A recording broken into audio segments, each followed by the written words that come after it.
One of the questions we get asked a lot of times is that we have a fairly structured human resource team, we have a very well-to-do function, we have really good people in the HR team, but I as a management person, or I'm as a business leader, I'm not able to figure out how do I measure the performance of a human resource practitioner.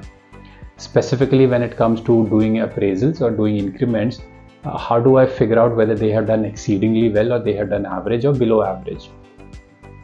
So how does a human resource function get measured on an individual basis? Now, human resource function or any delivery that people do who are non-measurable has to be converted into numerically measurable tasks and activities. So like that also, a human resource functions, every task that they perform is converted into a measurable numerical. You would have great human resource consulting organization like us who would be able to help you create a performance management matrix where every task that a person does, whether it is training, whether it is employee engagement, whether it is compensation, whether it is recruitment, into numerically measurable tools. And you just need to make sure that those tools are designed and available at the start of the year so that people can be measured on them through the year.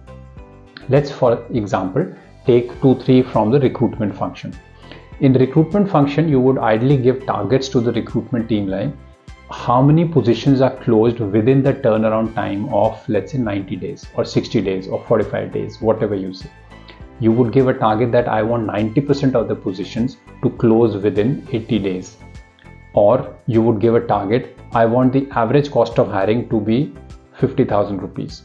Or you would say that I want 80% of the hiring to happen internally and not paying to consultants. Similarly, you would have certain KRAs or certain measurable outputs for a training team. Training team would be, we would want you to deliver these number of trainings per employee in the whole year. Or we would want that the average training feedback score on the trainings delivered by you should be 4 on a scale of 5 for at least 80% of the trainings you have done.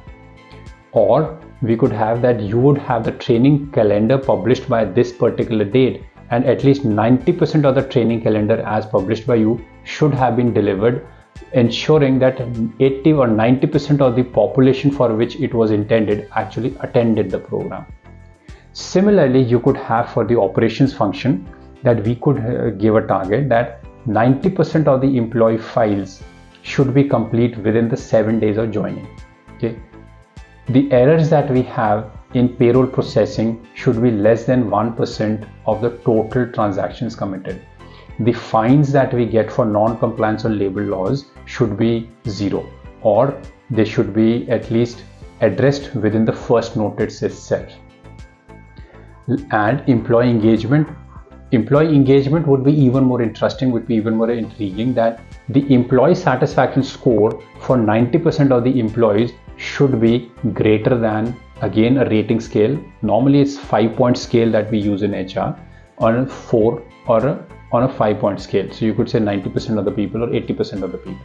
And every year, once you have these benchmarks created every year, then you can keep giving like this.